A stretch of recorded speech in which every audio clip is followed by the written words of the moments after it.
आज Begumpura research centre के माध्यम से कॉन्फ्रेंस का आयोजन किया गया है। मैं अपनी बात बहुत ही संक्षेप में करूंगा।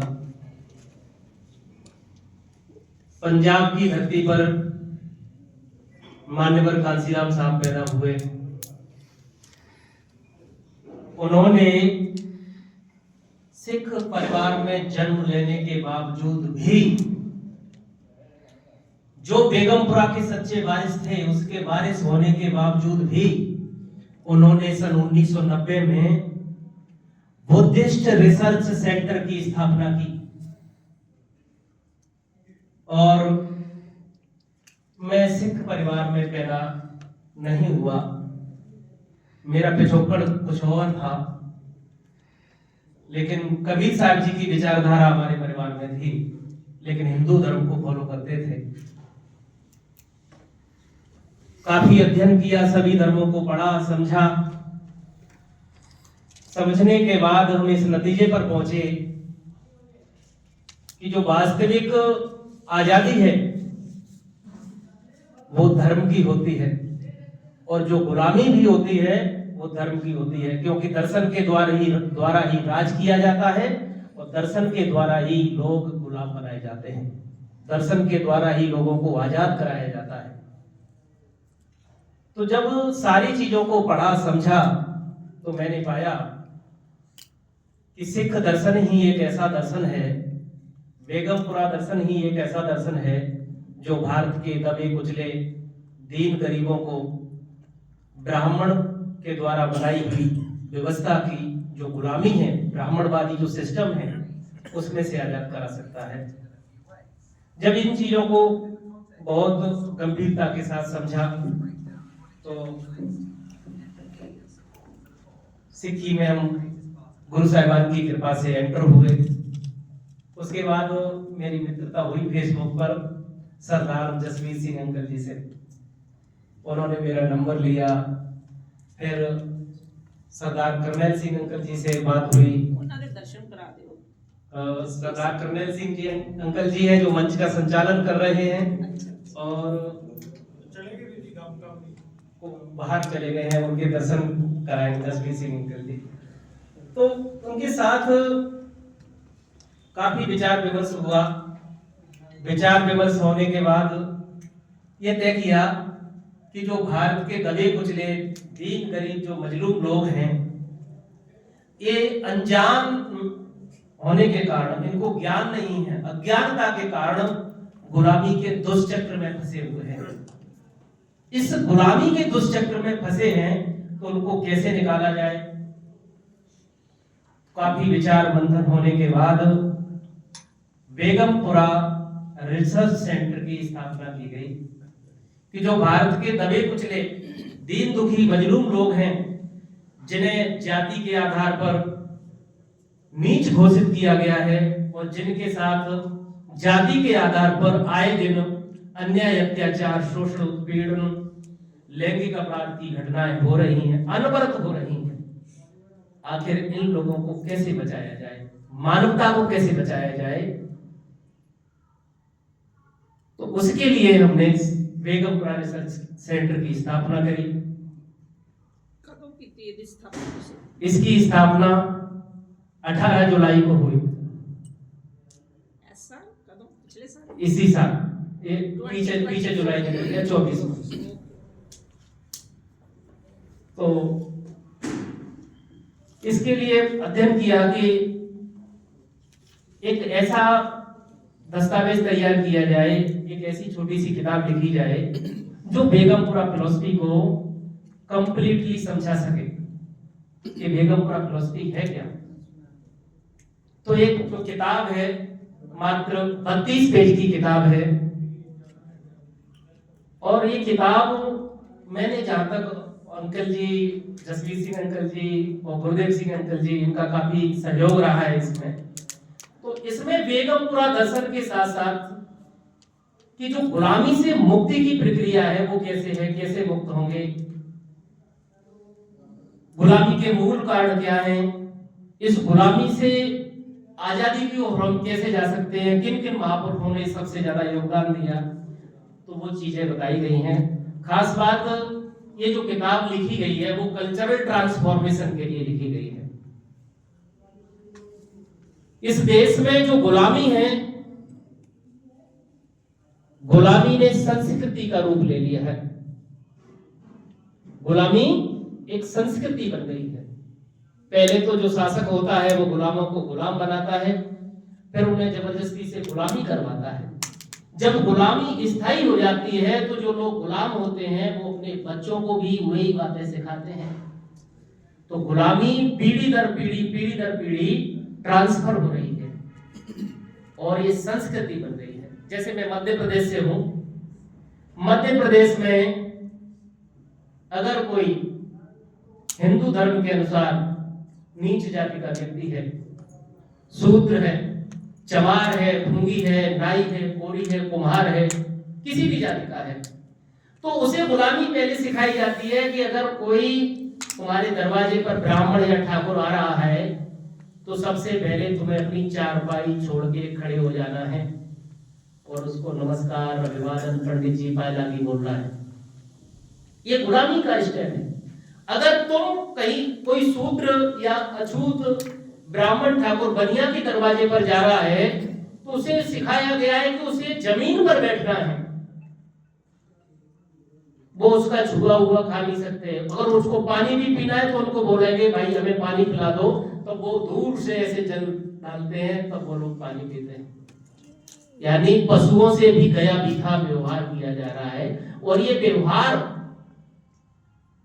वो लोग नहीं सिखाते, जो लोग दबे कुचले हैं उनके ही माँ बाप सिखाते हैं, बच्चों को ट्रेंड करते हैं, सिखाते हैं कि हम छोटी जात के हैं, ये बड़ी जात के हैं, हमें इनके साथ इस तरह से बर्ताव करना है, इनसे बड़ी शिष्टाचार से बोलना है। और उनको भी सिर्फ उनके माँ बाप सिखाते हैं कि ये नीची जात के हैं, इनसे असभ्यता के साथ बात करनी है, इनकी बेइज्जती करके बात करनी है, इन पर जुल्म करना है।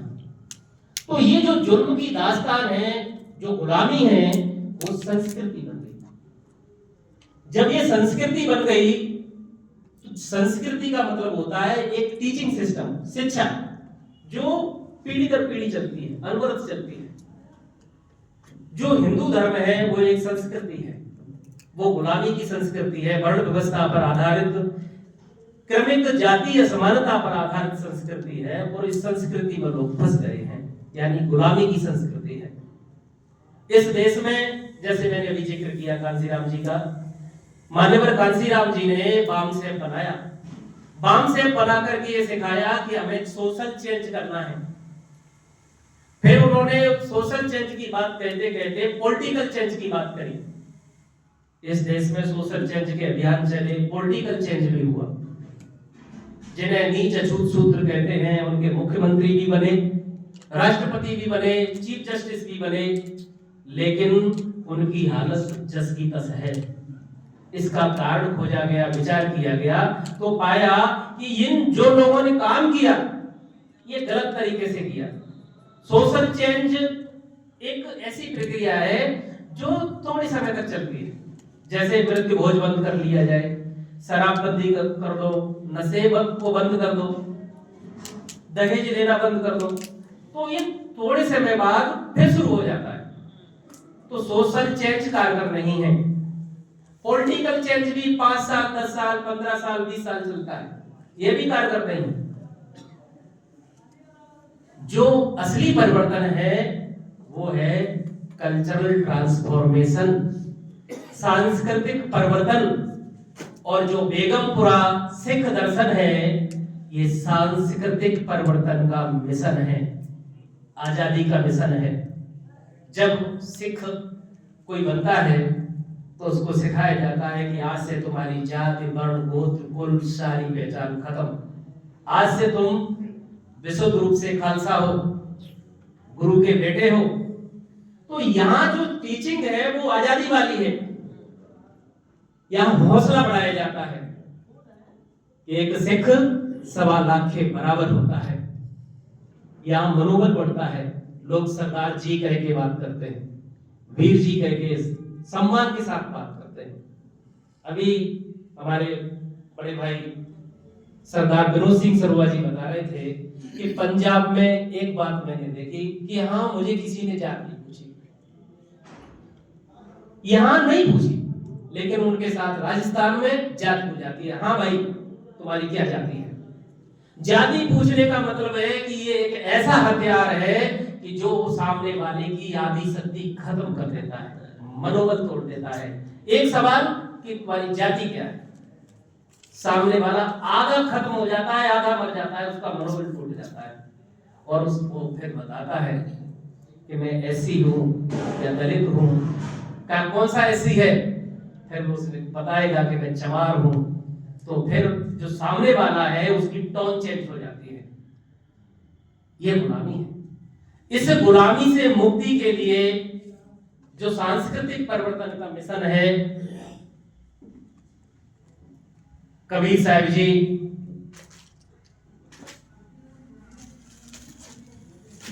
रविदास साहब जी, गुरु नानक साहब जी, इन सब ने मिलकर के इस सांस्कृतिक मिशन को चलाया। और ये जो सांस्कृतिक परिवर्तन का मिशन है कि इन दीन गरीब लोगों को जो दबे कुचले हैं, इनके साथ हैवानियत हो रही है, अमानवीयता हो रही है, इनको बाहर कैसे निकाला जाए, तो उसके लिए हमारे पास हिस्ट्री है, वो मैनिपुलेट कर दी गई है। सुल्तानपुर लोधी में कबीर साहब जी, रविदास साहब जी, नामदेव साहब जी, धन्ना साहब जी, त्रिलोचन जी और सदना साहब जी, गुरु नानक साहब जी, इन सब महापुरुषों ने मिलकर के गोष्ठी की, विचार विमर्श किया कि जो देश के अंदर ब्राह्मणवादी व्यवस्था का आतंकवाद है और इस आतंकवाद की वजह से लोग शिकार हैं, इनको कैसे बचाया जाए, मानवता कैसे बहाल की जाए, और मानवता बहाल करने के साथ साथ परमात्मा की प्राप्ति कैसे की जाए, इसके लिए उन्होंने साझी विरासत तैयार की। इन सब महापुरुषों की संगोष्ठी हुई। गुरु नानक साहब जी ने इनकी वाणी वहीं से कलेक्ट करी। जब ये वाणी ये नानक साहब जी से होते हुए पांचवें पातशाह अर्जन साहब जी के पास पहुंची, तो गुरु अर्जन साहब जी ने पोथी साहब की संपादना की, और पोथी साहब की संपादना की तो उन्होंने साझी विरासत जो गुरु नानक साहब जी के द्वारा उनको मिली, जिसमें जिन लोगों को नीच अछूत शूद्र कहा जाता था, उनकी वाणी को समाहित किया, जिसमें रविदास चमार, कबीर जुलाहा, नामदेव छिपा, सदना कसाई, धन्ना जाट और त्रिलोचन, इन लोगों की जो शूद्र अछूत नीच समझे जाते थे, इनकी वाणी को समाहित कर साझी विरासत तैयार की। और ये विरासत इसलिए भी तैयार की ताकि लोगों को बताया जा सके कि देखो, जो हमने पोथी साहब तैयार की है, जो आज गुरु ग्रंथ साहब जी के रूप में है, कि इसमें सभी की साझी विरासत है, लेकिन इस साझी विरासत से लोगों को दूर कर दिया गया। दूर करने के लिए यहाँ एक ब्लॉकिंग सिस्टम क्रिएट किया गया ताकि लोग साझी विरासत से नहीं जुड़े, और जो सच्चा सुच्चा दर्शन है इसको बदनाम करने के लिए बहुत बड़े पैमाने पर अभियान चलाया गया। जो राज करने का दर्शन है, लोग इसको भूल जाए, इसकी बात ही नहीं करें, इसके लिए सिखों को बदनाम किया गया। बड़े पैमाने पर बदनाम नहीं किया गया, स्टेट के द्वारा प्रायोजित तरीके से इनका जीनोसाइड किया गया, मनोबल तोड़ने के लिए, हतोत्साहित करने के लिए, हताश करने के लिए। लेकिन ये जो परमात्मा का दिया हुआ दर्शन है, परमात्मा की जो वाणी है, इसमें इतनी बड़ी ताकत है कि इसके साथ जो जुड़ता है, लगता है, उसमें हकीकत में 1.25 लाख की ताकत होती है। हम भी जरूरत कर रहे हैं कि ये जो गुलामी का तंत्र बना हुआ है, पहले तो बताते हैं कि मनुस्मृति का तंत्र था ये, लेकिन हकीकत में लोगों को गुमराह किया जा रहा है कि बोले कि मनुस्मृति को खत्म किया, डॉक्टर अंबेडकर जी ने इसको जलाया। मैं कहता हूं ये बात सरासर झूठ है। मनुस्मृति को जलाया। मनुस्मृति क्या थी? मनुस्मृति जाति आधारित, वर्ण आधारित व्यवस्था और ऐसे समाज का निर्माण करती है जो क्रमिक असमानता पर, ऊंच नीच, छुआछूत, भेदभाव पर आधारित है। उसी को भारत का संविधान एडवांस फॉर्म में लाता है। मनुस्मृति के द्वारा वर्ण व्यवस्था थी, ब्राह्मण, क्षत्रिय, वैश्य, शूद्र, और सूत्रों में भी हजारों जातियां, क्रमिक असमानता, छुआछूत, ऊंच नीच। वही व्यवस्था भारत का संविधान ज्यों की त्यों स्थापित करता है। मनुस्मृति के समय में जाति प्रमाण पत्र नहीं दिए जाते थे, लेकिन इस संवैधानिक व्यवस्था में लोगों को जाति का प्रमाण पत्र दिया जाता है। वो भी प्रमाण पत्र सबसे पहले पटवारी लिखता है, फिर लोग एफिडेविट देते हैं कि मैं फला जाति का हूं, तहसीलदार उसको वेरीफाई करता है और एसडीएम के द्वारा कास्ट सर्टिफिकेट जारी किया जाता है। जो वर्ण व्यवस्था थी पहले, वो केवल हिंदू धर्म में थी। हिंदू धर्म में ही ब्राह्मण, क्षत्रिय, वैश्य, शूद्र की बीमारी थी, लेकिन संविधान के द्वारा इस वर्ण व्यवस्था को एडवांस फॉर्म में लाया गया। जनरल, ओबीसी, एससी, एसटी, जो हिंदू धर्म की वर्ण व्यवस्था है, ब्राह्मण, क्षत्रिय, वैश्य, शूद्र, वो जातियों का समूह है। इसी तरह से संविधान के द्वारा जो जाति व्यवस्था स्थापित करी गई वह भी जातियों का समूह है। वर्ण व्यवस्था स्थापित करी गई वह भी जातियों का समूह है। जैसे जनरल क्लास में इतनी जातियां होंगी, ओबीसी में इतनी जातियां होंगी, एससी में इतनी होंगी, शेड्यूल कास्ट, शेड्यूल ट्राइब में इतनी होगी, एसटी में इतनी होगी। तो ये जातियों का समूह बनाकर एक न्यू वर्ण सिस्टम खड़ा किया गया, नई वर्ण व्यवस्था, एक एडवांस वर्ण व्यवस्था, और जो इतनी घातक है कि जो पुरानी वर्ण व्यवस्था थी वो केवल हिंदू धर्म में लागू की जाती थी, और संविधान के द्वारा जो नई वर्ण व्यवस्था है, जो समता मूलक धर्म है, जो समता के हिमायती हैं, उनमें भी ये वर्ण व्यवस्था लागू कर दी गई। सिख बोले ये ओबीसी का सिख है, ये एससी का सिख है, ये जनरल क्लास का है, बोले ये शेड्यूल ट्राइब का है। गुरु ने तो सबको एक बाटे से अमृत चखाया, गुरु ने सबको बेटा बनाया। हम गुरु की संतान हैं। जब हम गुरु की संतान हैं तो हमें स्टेट कानून के द्वारा, संविधान के द्वारा जातियों में और वर्णों में बांट रही है। यानी ये संविधान हमको जाति व्यवस्था, वर्ण व्यवस्था में बांट रहा है। और सरकार दुष्प्रचार ये करवाती है कि बोले सिक्खी में जातिवाद है। सिक्खी में जातिवाद नहीं है, सिक्खी में जातिवाद संविधान के द्वारा डाला गया है। इसी तरह से बौद्ध, वो भी 4 वर्णों में बट गया। जैन, ईसाई, इस्लाम, सभी धर्मों के अंदर ये नई वर्ण व्यवस्था लगा दी गई। और पहले लोग हकीकत में मनुस्मृति के गुलाम हो या ना हो ये मैंने देखा नहीं, लेकिन आज संविधान के द्वारा, कानून के द्वारा जाति व्यवस्था, वर्ण व्यवस्था और जो नया कैटेगरी सिस्टम है, ये नई वर्ण व्यवस्था है, इसके गुलाम है। इन चीजों को हमें समझना पड़ेगा। संविधान के अनुच्छेद 14 में तो लिखा है विधि के समक्ष समता और विधियों का समान संरक्षण।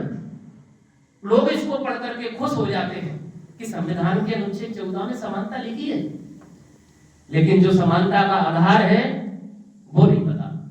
समानता का आधार है सामाजिक, आर्थिक और शैक्षणिक समानता। सामाजिक समानता नहीं है, कतई नहीं है। अभी मैं घटनाएं, 2-3 घटनाएं बताऊंगा आपको। मध्य प्रदेश के भिंड जिले में एक कोली जुलाहा समाज का व्यक्ति, जिसको ठाकुर जाति के लोगों ने, राजपूत जाति के लोगों ने डीजल डाल करके जिंदा जलाया। ऐसी घटनाओं को सुनते हैं तो रूह कांप जाती है। ये आजाद भारत में हो रहा है। अभी थोड़े समय घटना है। अयोध्या में एक वंचित वर्ग की, वंचित समाज की लड़की 21 साल की, जिसके साथ गैंग रेप हुआ, उसका एक हाथ काट डाला, एक पैर काट डाला, दोनों आंखें निकाल ली, मार करके डेड बॉडी को नंगा फेंक दिया गया। ये इस देश में हो रहा है और लोगों को सिखाया जाता है कि आजाद है। लोगों को बताया जाता है कि संविधान से आजादी मिल गई है। अगर इस संविधान से आजादी मिल गई है तो हर 2 मिनट के बाद इस देश में बलात्कार होता है। हर दूसरा अपराध शेड्यूल कास्ट और शेड्यूल ट्राइब के लोगों के साथ होता है। इतना जुर्म हो रहा है। इस जुर्म, इस पीड़ा को देखकर हमने संकल्प लिया कि इस जुर्म के खिलाफ हम जितना कर सकते हैं उतना भरकस लड़ाई लड़ेंगे और जो भी लड़ाइयां लड़ी जाती हैं उनके लिए बेचारी चाहिए, दर्शन चाहिए। तो हमारे पास गुरु साहिबान का दिया हुआ बेगमपुरा सिख दर्शन है। इस दर्शन को हम लोगों को बताएंगे, समझाएंगे कि ये बेगमपुरा दर्शन किसके लिए है और हकीकत में तुम गुलाम क्यों हो, गुलामी का मूल कारण क्या है, इसको समझो। जब तक लोग इस गुलामी के मूल कारणों को नहीं समझेंगे तब तक आजाद नहीं हो सकते हैं। ये लोग आजाद नहीं हो जाए, ये लड़ाई तो हो रही है, ये गुरु साहिबान के समय से नहीं। एक तो लड़ाई जो बैरी है उससे लड़नी है, जिसके खिलाफ गुरु साहिबान ने हमें शस्त्रधारी बनाया है कि जो आपसे लड़े वो आपका बैरी है और इस बैरी का मुकाबला शस्त्रों के द्वारा करना है। लेकिन जो बैरी है उसका टूल है सबसे बड़ा यहाँ गुलाम गद्दार। बैरी तो हमको दिखाई दे रहा है, पता है ये हमारा बैरी है, लेकिन जो गुलाम गद्दार हमारे बीच में छुपे हुए हैं, बैरी के एजेंडे पे काम कर रहे हैं और हमारे ही भाइयों को मरवाने का, हमारे ही भाइयों को गुलाम बनाने का काम कर रहे हैं, वो ज्यादा खतरनाक है। इसलिए बेगमपुरा रिसर्च सेंटर जो मानवता के बैरी हैं उनके बारे में देश को बताएगा। ये मानवता के बैरी हैं, ये लोग मानवता को तार तार कर रहे हैं, लोगों के साथ अन्याय, अत्याचार, जुर्म, ज्यादती, हत्या, लैंगिक अपराध प्लानिंगली करवा रहे हैं। ये अपराध होते नहीं, अपराध कराए जाते हैं। इनकी बाकायदा ट्रेनिंग दी जाती है कि अपराध कैसे करना है। जो धारावाहिक चलते हैं, चाहे सीआईडी हो या अन्य या जो मूवी आती है, ये अपराध कैसे करना है ये तरीके सिखाते हैं। जाति भेद, वर्ण भेद कैसे फैलाना है, ऊंच नीच कैसे फैलाना है, ये बाकायदा मीडिया के द्वारा सिखाया जा रहा है। जो गुलामी है, गुलामी एक टीचिंग सिस्टम है। गुलामी एक टीचिंग सिस्टम है। गुरु साहिबान कहते हैं ब्राह्मण गुरु है जगत का, भगतन का गुरु नहीं। यानी वो गुरु है ब्राह्मण, लोगों को गुलामी सिखा रहा है दिन रात। इसलिए गुरु साहिबान ने टीचिंग सिस्टम खड़ा किया ब्राह्मणवाद के खिलाफ। अगर तुम लोगों को गुलामी सिखाओगे, फूट डालो राजगुरु की बात सिखाओगे, ऊंच नीच सिखाओगे, भेदभाव सिखाओगे, तो हम लोगों को समानता सिखाएंगे, मानवता सिखाएंगे, हम लोगों को आजादी सिखाएंगे। तो जो गुरु साहिबान का जो दर्शन है पूर्णतः टीचिंग सिस्टम पर बेस्ड है। टीचिंग है, गुरु का मतलब ही होता है टीचर, और टीचर का काम होता है टीच करना, पढ़ाना। लेकिन ये जिम्मेदारी गुरु साहब ने अपने सिखों को दी कि इस दर्शन का प्रचार प्रसार आपको करना है।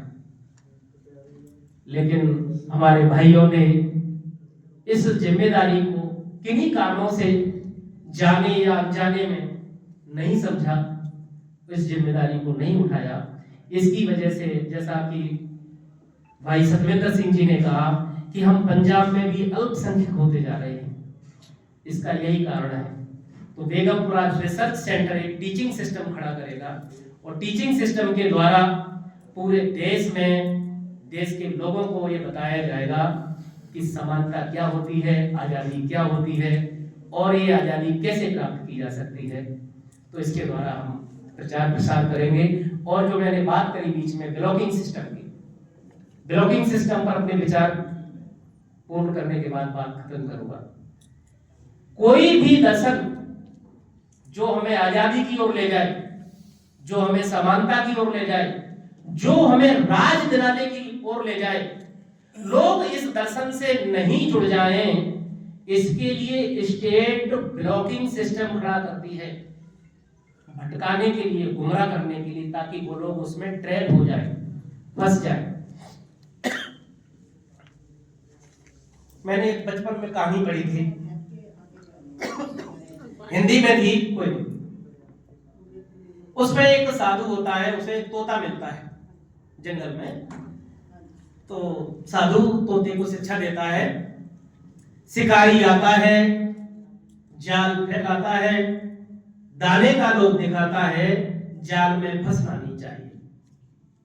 तोते को सिखा दिया गया, तोता सीख गया, बोलना सीख गया। बोले शिकारी आता है, जाल फैलाता है, दाने का लोभ दिखाता है, जाल में फंसना नहीं चाहिए। उस तोते ने जंगल में और तोते थे, उनको वो गीत सिखा दिया। शिकारी आता है, जाल फैलाता है, दाने का लोभ दिखाता है, जाल में फंसना नहीं चाहिए। सीख करके तैयार हो गए और एक दिन शिकारी आया, उसने जाल फैलाया, दाने का लोभ दिखाया, सारे तोते उसके जाल में, और उसने जाल को ऐसे ही लपेटा, कंधे पे डाल करके चला जा रहा, और उसमें फंसे हुए तोते गीत गा रहे। शिकारी आता है, जाल फैलाता है, दाने का लोभ दिखाता है, जाल में फंसना नहीं चाहिए। तो हमारे लोग, ऐसा नहीं है कि बुद्धिजीवी नहीं है, बहुत बुद्धिजीवी हैं, जो दबे कुचले लोग हैं। ये आजादी पाने के लिए छटपटा रहे हैं, इनको आजादी चाहिए, लेकिन आजादी का सिर्फ इन्होंने गीत बना लिया है। और शिकारी जाल फैलाता है कि ये बुद्ध का दर्शन है, ये तुम्हारे बाबा साहब ने अपनाया, तुम भी बुद्धिस्ट बनो। ये बुद्ध का जो दर्शन है, ये लोगों को राज देने के लिए नहीं है। 10वें पिता गुरु गोविंद सिंह जी ने स्पष्ट कहा, इन दीन गरीब सिखन को देव पातशाही ये याद करें हमारी गुरियाई। उन्होंने पातशाही की बात करी। जब वो बुद्ध की बात आती है, सिद्धार्थ गौतम बुद्ध अपने घर गए लौट करके, तो उनकी पत्नी यशोधरा ने उनके बेटे राहुल से कहा कि बेटे, तुम्हारे ये पिता हैं, तुम अपने पिता से उत्तराधिकार मांगो। जब राहुल ने गौतम बुद्ध से उत्तराधिकार मांगा, तो बुद्ध ने भीख मांगने वाला कटोरा दिया, भिक्षा पात्र दिया। बोले मेरे पास यही है, मैं यही दे सकता हूं। और हकीकत बात है, जिसके पास जो होता है वो देता है। अब आप तय करो कि आपके लोगों को भिक्षा पात्र लेना है या राजपाट लेना है या पातशाही लेनी है, ये आपको ही तय करना पड़ेगा। तो जो मैं कह रहा था कि शिकारी जाल फैलाता है, तो जो वंचित वर्ग आजाद होना चाहता है, उसने जाल खड़ा कर दिया बुद्ध का। बोले डॉक्टर अंबेडकर, जिनके पास 32 डिग्रियां, जो विश्व के सबसे बड़े ज्ञानी, ओबामा ने कहा कि हमारे देश में पैदा होते हैं हम विश्व सूर्य कहते हैं। तो लोग ऐसी बातों में आकर के उसमें उलझ जाते हैं, फंस जाते हैं। बुद्ध पहला जाल, दूसरा B.R. अम्बेडकर। अंबेडकर को एक मसीहा के तौर पर स्थापित किया गया। मरने के बाद, जिंदा में तो वो चुनाव भी नहीं जीत पाए, एक भी चुनाव नहीं जीत पाए। मरने के बाद स्टेट के द्वारा प्रायोजित तरीके से अंबेडकर को मसीहा घोषित किया गया और कहा कि बोले तुम्हारा सच्चा रहनुमा था, जबकि ऐसा कुछ नहीं है। इस पर आदरणीय राजवीर सर जी विस्तार से अपनी बात बताएंगे। तीसरा जो ब्लॉकिंग सिस्टम है वो है बाम सेफ और चौथा है बहुजन। ये जो ब्लॉकिंग सिस्टम है, जाल हैं। बाम सेफ वाले ऐसा कैडर तैयार करते हैं, बोले आपको आजादी 200 साल बाद मिलेगी। आदमी सुन के ही हताश हो जाता है। गुलामी बहुत पुरानी है, 200 साल बाद आजादी मिलेगी। तो भाई 200 साल बाद तू भी जिंदा रहेगा कि नहीं? कैसे आजादी मिलेगी? जो कुछ होता है जीते जी होता है, लेकिन वो गुमराह करते हैं। बाम सेफ के द्वारा बुद्ध अम्बेडकर की ओर धकेला जाता है। जो सिख हिस्ट्री, रियल हिस्ट्री है, उस रियल हिस्ट्री को ये बाईपास कर जाते हैं। बाईपास करके जबरदस्ती से बुद्ध पढ़ाया जाता है इनको। और एक प्रक्रिया होती है टीचिंग की कि किसी भी व्यक्ति को जब एक ही बात बार बार सुनाओगे तो फिर वो उसको स्वीकार कर लेता है। जैसा आरएसएस का प्रिंसिपल है कि जब एक झूठ को 100 बार बोला जाए तो 100वीं बार में वह सच जैसा लगने लगता है। तो यही कैडर बामसेप सिखा रही है लोगों को, और उनके जहन में ठूस करके विचार भर दिए हैं। किसी से भी बात करो, बोले मैं बाबा साहब का अनुयायी हूं, पूछो पढ़ा है आपने, उनकी फिलॉसफी पता है, उनकी वैचारिकी पता है कि नहीं? हमने सुना है। सुनाया किसने? बामसेप ने। इसी तरह से जो बहुजन कंसेप्ट है, हालांकि जो बहुजन कंसेप्ट है बुद्ध की एक सूत्र है, चरित भिक्खवे चारिकम बहुजन हिताय बहुजन सुखाय लोकानुकंपाय अत्तानुताय आदि कल्याण मध्य कल्याण अंत कल्याण। ये जो दर्शन है षड्यंत्र से भरा हुआ है। बहुजन हिताय यानी बुद्ध कह रहे हैं कि बहुत से लोगों का हित होना चाहिए, यानी बहुमत का हित होना चाहिए। बुद्ध ने सबके हित की चिंता क्यों नहीं करी? बुद्ध ने सबके हित की चिंता नहीं की, जबकि सच्चे पातशाह गुरु नानक साहब जी कहते हैं सर्वदा भला, यानी भला हो तो सबका हो। बुद्ध कह रहे हैं कि बहुजनों का हित हो, बहुजन ही सुखी रहे। इसी में से बहुमत का कंसेप्ट निकला है और इसी में से बहुजन समाज पार्टी बनी, बहुजन कंसेप्ट आया। हालांकि वो भी बहुमत का था, बहुत से लोगों के लिए था। इसको कांसीराम जी ने कहा कि हम बहुत से लोग हैं, 6700 जातियों के लोग हैं। इसकी आड़ में कांसीराम जी ने जातिवाद को प्रमोट किया, कास्ट को प्रमोट किया। बसपा के द्वारा कास्ट बेसिस कमेटियां बनाई गई, कमेटियां बनाकर कास्ट को प्रमोट किया गया, प्रमोट करना सिखाया गया। यहां तक कि बसपा की जो सुप्रीमो है मायावती जी, उन्होंने 2007 में कहा कि बसपा चमारों की पार्टी है, इसका जो हेड रहेगा वो चमार ही रहेगा। तो बताओ बहुजन कंसेप्ट क्या है? ये तो ब्राह्मण ही कहता है कि आरएसएस हमारा है, बीजेपी हमारी है, हमारे कंट्रोल में रहेगी, और इसको चमारों ने हथियार किया। यानी जो बसपा के द्वारा जो वैचारिकी खड़ी की गई है वो लोगों को गुमराह करने के लिए, फंसाने के लिए बसपा का प्रचार हो रहा है। साथ में बुद्ध की, अम्बेडकर की मूर्ति रख दी जाती है, बोले इसकी पूजा करो, लोगों को वो सिखाया जाता है। जो लोग देखते हैं वही सीखते हैं। तो जो वंचित वर्ग है, जो गुलामी में जकड़ा हुआ है, गुलामी में फंसा हुआ है, इसको गुलामी में से कैसे निकाला जाए, तो इसके लिए हम टीचिंग सिस्टम का निर्माण करेंगे। और बेगमपुरा रिसर्च सेंटर के द्वारा जो एक सच्ची सुच्ची फिलॉसफी है, जो राज करने का दर्शन है, इस दर्शन को हम पूरे देश को बताएंगे, अवगत कराएंगे, ताकि देश में मानवता, समानता स्थापित हो और सच्चा राज कायम हो, बेगमपुरा खालसा राज कायम हो। इसके लिए हम दिन रात मेहनत करेंगे, परिश्रम करेंगे। और जो स्टेट के द्वारा, ब्राह्मणवादी ताकतों के द्वारा जो फंदे बनाए गए हैं, उनको हम टीचिंग सिस्टम बना करके उन फंदों के बारे में, ब्लॉकिंग सिस्टम के बारे में अवगत कराएंगे, ताकि जो वंचित वर्ग इन फंदे में, इस जाल में फंस करके तोतों की तरह गा रहा है कि शिकारी आता है, जाल बिछाता है, दाने का लोभ दिखाता है, जाल में फंसना नहीं चाहिए। हालांकि ये लोग आजादी के लिए छटपटा रहे हैं, लेकिन गुलामी वाले तंत्र में फंस करके गुलाम बने जा रहे हैं। इसके लिए बेगमपुरा रिसर्च सेंटर दिन रात प्रयास करेगा। और अभी हमने एक किताब लिखी है, बेगमपुरा सिख दर्शन क्या है और ये किसके लिए है। ये बहुत ही बेहतरीन किताब है। आप कहेंगे ये अपनी किताब की खुद तारीफ कर रहा है, ये सच्चाई है, आप इसे पढ़ें। वाकई बहुत बेहतरीन इसलिए है क्योंकि इसमें बात जो है 100% गुरु साहिबान की है।